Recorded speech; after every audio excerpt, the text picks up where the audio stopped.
네, 우리 경제의 구조적 문제들 카테고리별로 나눠서 깊이 이야기해보는 코너 전성인의 문제는 경제다. 오늘이 그 9번째 시간이고요.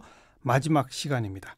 홍익대학교 경제학부 전성인 교수 어서 오십시오. 네, 안녕하십니까. 네, 계속 좀 모셨으면 좋겠는데 내년 연초부터 해외로 가신다고 그래서 예. 아쉽게 오늘이 마지막입니다. 예, 전 국민에게 방송하고 나간 모양새가 됐네요. 그동안 8번에 걸쳐서 진정한 성장이란 과연 무엇인가? 네네. 그리고 금융은 우리가 어떻게 봐야 하느냐? 네. 경제 관료는 진짜 어떤 문제가 있느냐? 기업 구조조정의 원칙은 무엇이냐? 네. 연금 어떻게 봐야 되느냐? 네. 정말 근본적인 얘기들을 좀 많이 하셨고요. 예. 대체로 그 근본적인 얘기들이 문재인 정부는 촛불혁명의 정신을 이어받아서 이 근본적인 문제에 대한 구조적 개혁으로 가야 하는데 그렇습니다. 못 가고 있다. 그렇죠. 문제를 정면으로 마주해야 되는데 그러니까요. 물론 달성은 쉽지 않을 수 있습니다. 현재의 국회 구도나 또 재벌 구도를 볼 때. 그러나 노력하는 모습을 보이고 왜 실패했는지 그것이 노력을 안 해서가 아니라 여러 가지 정치적 지형 때문에 실패했다는 걸 입증해야 내년도 총선에서 내후년이죠. 내후년. 표를 이제 국민에게 구할 수 있는 것인데 지금처럼 해서는 국민이 뭐하러 표를 줄지 좀 의문입니다. 다시 말하자면 우리 경제가 갖고 있는 진짜 구조적인 문제에 정면으로 맞서는. 그렇습니다. 그래서 이 정부는 이런 개혁을 하겠습니다라고 내세우는. 그렇죠. 그걸 기대했던 건데 그게 선명치 못하니까 고작 최저임금, 고작 근로시간 단축. 거기에 휘둘려버리고만 지난 2년 아니었나. 그런 거 아니겠습니까? 또 다른 분야에서는 박근혜 정부의 정책을 계승 발전시키는 그런 모습도 많이 보였고요. 그래서 좀 롤러코스터 한 해가 아니었나 회고를 해보면 전반부의 그 지방선거 때까지는 물론 일부 이제 부침이 있었지만 동계올림픽도 성황리에 마무리를 짓고 남북 관계도 많이 희망을 줬고 그래서 이제 선거 결과까지 잘 나와서 이제부터 뭐가 좀 새로운 세상이 생기나 보다. 힘을 받아서 개혁을 하나 보다. 그런데 개혁이 아니었죠. 6월 말부터 나오는 메시지가 조금씩 이상하더니 하반부는 완전히 왜 그랬을까 지금도 의문이 들 정도로 연일 특히 보수 언론에서 이 경제 숫자 안 좋은 것들 고용 지표 악화되고 그리고 지금 전반적으로 우리 저성장 기조가 심화되는 모습이지 않습니까? 그걸 연일 두들겨 대니까 못 버틴 것 같아요. 그럴 수도 있습니다. 예를 들어서 지난 8월 달에 고용 수치 같은 경우는 실제로 수치가 안 좋거든요. 아주 그 추경호 의원이 고통지수 이런 거 산출할 정도로 그렇지만 그것이 정책의 효과라고 보기는 어려웠거든요. 왜냐하면 집권한 지 1년밖에 안 된 상황이었고 제대로 예산 짜서 정책을 펼친 지 6개월밖에 안 된 상황이었기 때문에 저는 국민들에게 이해를 구하고 잘 설명하면 넘어갔을 수도 있다. 적어도 그렇게 노력했었어야 한다고 생각합니다. 그게 정면 돌파인데 그렇죠. 그걸 못하고 어찌 보면 굴복한. 그렇죠. 그런 공세 앞에 굴복한. 그런 표현을 싫어할 수는 있겠지만 그렇게 충분히 판단할 여지가 있습니다. 지금도 이제 우리 전성인 교수님과 같은 시각의 목소리를 바탕에 두고 현 정부의 그 경제 분야 고위 관료들 장관들한테 질문을 하고 질책을 하면요. 답변은 똑같아요. 아닙니다. 저희는 절대 개혁을 포기하지 않았습니다. 계속 할 겁니다. 말은 그렇게 하는데 실제 옮겨가는 건 별로 없는 모습이죠. 그렇죠. 그러니까 개혁이 무엇인가. 예를 들어서 이제 금융개혁. 이거 관료가 할 수 있는 우선 차원이 아니고 그다음에 연금 개혁 이런 것들은 진짜 세대 간에 참 많은 대화를 거치고 사회적 합의를 이끌어야 되는 것인데 그런 개혁을 하는데 지금 정도의 준비를 갖고 할 수 있는 것은 아닌 거죠. 모르겠어요. 이 방송 들으시는 청취자분들께서도 우리 전성인 교수나 저나 지금 둘이 나누는 이 대화의 기조를 들으시면서 당신들은 아마추어라 너무 근본주의적으로 세상을 봐서 그렇지 경제란 그런 게 아니야. 이런 시각을 가지실 분들도 있을지 모릅니다만 그렇습니다. 그러나 지난 수십 년을 되돌아보면 사실 매번 어려운 숙제다라고 해서 뒤로 밀어두어서 근본적 구조개혁이 안 되고 있는 거 아닙니까? 그런 것도 있고 또 이제 그 자리에 들어가신 분들하고 얘기를 해보면 꼭 이번 정부뿐만이 아니라 당신이 잘 몰라서 그래. 글쎄요. 현실은 그렇지 않아. 내가 들어와서 보니까 좀 다른 부분이 있어. 꼭 그렇게 말하죠. 이런 말씀을 하시죠. 그리고는 그분이 퇴직하시면 만나서 그때 참 말을 들었어야 되는데 뭐 너무너무 똑같아요. 이번 정부도 너무 여러 가지 작은 나무를 보면 이러지도 저러지도 못하고 특정한 선택으로 내몰린다고 자기 합리화를 할 수도 있으나 어떻게 생각하면 크고 단순하게 봐야 될 필요도 있다. 특히 고위층으로 가면 갈수록 맞아요. 그런 이제 말씀 좀 드리고 싶네요. 그래서 이제 오늘 9번째 마지막 시간의 주제가 집권 3년차 징크스와 그 해법입니다. 네네. 지금 이제 문재인 정부에 대한 그 지난 8번의 평가가 사실 문재인 정부만이 아니라 과거 김대중 정부 때도 노무현 정부 때도 똑같은 패턴을 보여왔거든요. 그렇습니다. 그런 의미에서의 집권 3년차, 소위 말하는 개혁을 내세운 정부의 집권 3년차. 그걸 지금 말씀하시는 거죠. 그렇습니다.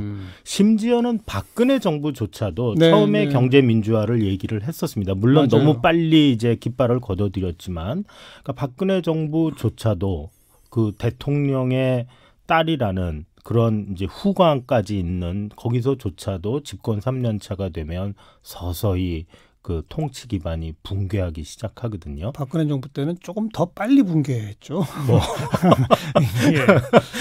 그런데 이번 정부도 저는 이제 뭐 지지율 숫자도 최근에 뭐 데드크로스도 나왔고 그렇지 않더라도 이제 청와대 개편 진영이나 이런 걸 보면 동력을 많이 상실했을 수 있고 그렇다면 이제 집권 3년차 징크스를 내년엔 진짜 문재인 대통령이 유념하셔야 된다. 그런 생각이 들고요. 그러니까 전성인 교수 보시기에 그 3년차 징크스가 뭡니까? 이 세 가지를 짚어오셨던데. 한 세 가지 정도로 생각을 해봤는데요. 첫 번째는 개혁팀이 이제 서서히 물갈이 되면서 그 빈자리를 관료들이 채우기 시작한다. 그래서 관료에 의한 정책 포획이 발생한다. 정책 포획? 정책을 이제 관료가 탁 장악을 한다. 이런 말씀이시죠. 뭐 몇 주 전부터 언급하시던 장하성 실장의 퇴진, 뭐 이런 걸 말씀하시는 거죠. 그렇죠. 그리고 요번에 이제 뭐 좀 작은 문제이긴 하지만 경제금융비서관 자리에 이제 금융위 출신, 물론 이제 직전 직함은 기재부 경제정책국장이었지만 도규상 국장이 이제 임명이 됐거든요. 근데 이제 뭐 여러 가지 지난 정부에서 문제가 됐던 금융 정책들을 추진하는데 주무국장이셨기 때문에 평가가 엇갈리고 있는 실정입니다. 그러면 경제정책의 총본사는 윤종원 수석의 도규상 비서관, 이건 뭐 다 전형적인 관료들이죠. 모피아. 그렇죠. 그래서 관료에 의한 정책 포획이 이미 가시화됐다. 그다음에 두 번째로 대통령은 어느 정부의 대통령이어도 관료가 정책을 좌지우지하는 걸 어쩔 수 없이 맡겨놓기는 했지만 마음속으로 불안한 부분이 있을 거라고 생각을 합니다. 그렇기 때문에 외부의 자문을 구해요. 그렇죠. 그런데 그 외부의 자문이 이제 진짜 경제를 걱정하고 국가를 걱정하는 사람들에게 구하면 참 좋겠지만 많은 경우 그런 사람들이 등을 돌립니다. 이미 개혁팀이 쫓겨나는 모습을 보면서 정작 그 자문을 구해야 할 사람은 등을 돌리거나 이쪽에서 적을 만들거나 그렇게 하고 결국은 자기가 가장 친한 사람, 소위 말하는 친위 부대에게 자문을 구하거나 아니면 친위 부대가 경제학 전공자가 아니라면 부탁을 하는 거죠. 어디 가서 좀 얘기 좀 듣고 와라. 문제는 이제 그러면서 그것이 외부 자문이 아니라 국정농단 세력으로 발전할 가능성이 있다. 그래요? 그게 이제 비선. 그렇죠. 국정농단이라는 표현은 좀 심하면 그게 소위 말하는 이제 비선 실세가 되는 것이거든요. YS 때 뭐 결국은 이제 소산 김현철 그 일을 했고 뭐 의도가 뭐 꼭 나쁘다는 뜻이 아닙니다. 그러나 이제 이 사람이 실세구나라는 게 이제 드러나는 거죠. 그 다음에 뭐 60 때는 황태자도 있었고 뭐 박철원 그 다음에 뭐 이명박 그 정부의 때는 왕 실장이라고 이제 국무총리실에 네. 있었죠. 네, 박영준 네, 실장. 그렇죠. 예. 그다음에 차장이었죠 그때. 예. 그리고 이제 뭐 박근혜 정부에서는 우리가 다 아는 최순실 네. 이런 식의 그 사람들이 대통령에게 결정적인 영향력을 행사할 수 있게 되고 그 사람들이 이제 모든 사안에 개입할 수는 없지만 특정 사안을 비틀 힘은 가지게 되는 것이에요. 예. 그러면 관료가 예. 이걸 누가 비틀었나 예. 내가 올렸는데 예. 여기 청와대 내에서는 그거 비틀 사람이 없는데 그러면 누구일까? 그 사람이 이제 뭐 단독일 수도 있고 재벌과 연계될 수도 있고 뭐 이런 이제 비선 실세가 등장을 하게 된다. 네. 그게 이제 두 번째 특징이고요. 지금 이미 그런 조짐이 보인다? 아직 거기까지는 저는 뭐 그 우스갯소리로 시장에 이제 확인되지 않은 서로 이제 대통령 어딘가 가서 전화는 하는 것 같다. 그러고 나면 가끔가다 바뀐다. 근데 이건 뭐 사실 확인할 수 없는 이야기고요. 저는 대통령이 외부의 조언을 구하는 것은 좋다. 네. 그러나 비전문가인 특정인에게 지나치게 기대는 것은 바람직하지 않다. 그렇게 생각이 들고요. 그러니까 이게 앞에하고 연결되는 거예요. 네네. 고공 지지도를 달리다가 네. 지지도가 쭉 빠졌습니다, 지금. 네네. 그런데 그게 이제 또 경제 민생 탓이라는 얘기가 많고 그러다 보니 경제 민생 탓을 좀 극복하기 위해서 관료들을 중용할 수밖에 없게 된 거예요. 그렇죠. 구관이 명관. 현실 관리를 좀 해라. 그렇죠. 어쨌든 이 금방 이 경제 민생이 더 나빠지지는 않게끔 현실 관리를 좀 해라. 예. 그러려면 관료들이 낫지 않겠나. 예. 이렇게 되는 거예요. 근데 그래놓고 불안하다는 거죠. 거죠. 예. 그러니까 이거 제대로 가고 있는지 좀 점검해봐라. 네. 라고 누군가에게 자꾸 묻게 되는데 예. 거기서 비선실세 내지는 국정농단 세력의 잉태 가능성이 있다는 거죠. 그렇습니다. 예.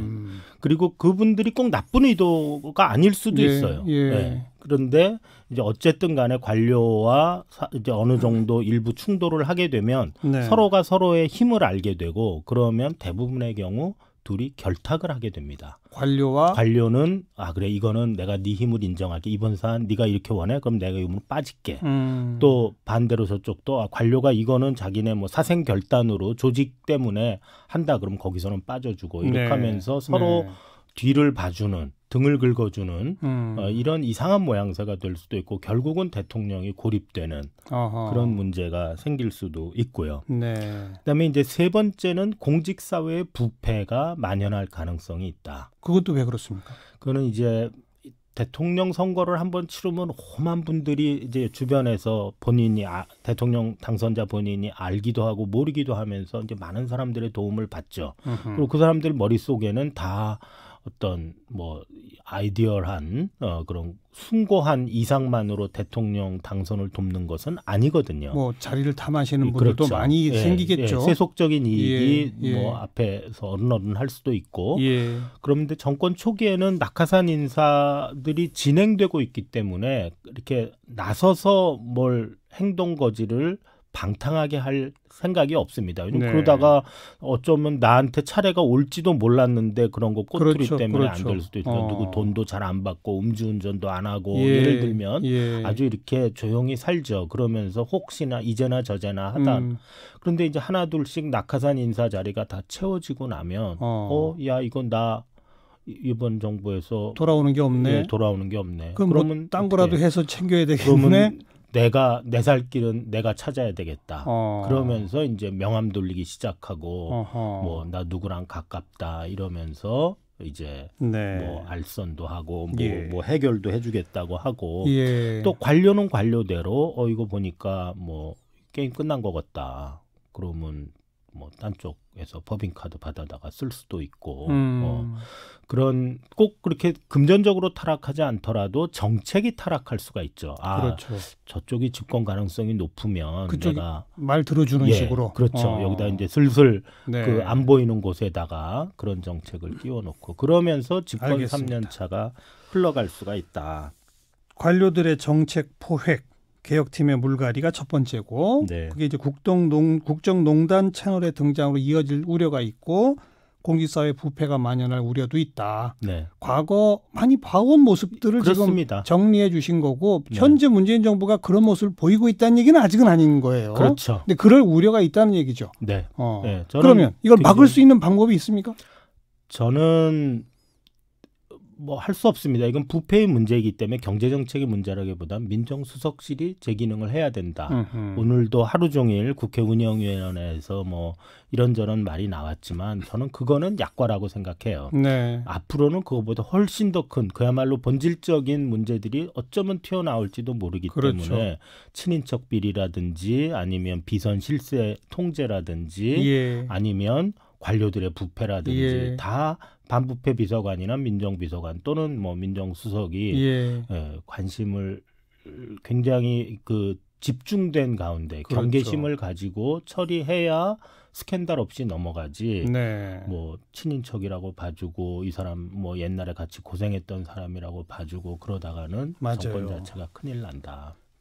이거는 이제 그 공직사회 부패 만연까지 가기도 전에 네네. 국정농단 채널 등장 우려 그 대목에서부터 네. 사실 한간에 소문이 싹 돌기 시작하면 그게 이제 농단 채널이 되는 거 아니에요. 그렇습니다. 그걸 누구보다 빨리 포착할 수 있는 곳은 사실 청와대 정보통이란 말이에요. 그렇습니다. 그럼 거기서부터 이건 안 됩니다라고 직언할 수 있어야 그렇습니다. 막아낼 수 있는데 과거 경우를 보면 어디가 실세라더라 하면 청와대 민정실이 거기다 보고를 해요. 그렇죠. 네. 이게 여기서부터 문제가 생기기 시작하거든요. 그러니까 대부분의 경우 민정 마지막 그 정권 마지막부 말기에 민정수석은 굉장히 풍파를 네. 많이 겪었습니다. 그렇죠. 뭐 우리가 바로 직전에 우병우 수석 때도 우리가 목도하다시피 그래서 뭐 조국 수석이 현재 민정수석이 앞으로 뭐 끝까지 할지 아니면 다른 사람으로 교체될지 건 모르겠지만 누가 그 직분을 수행하든 간에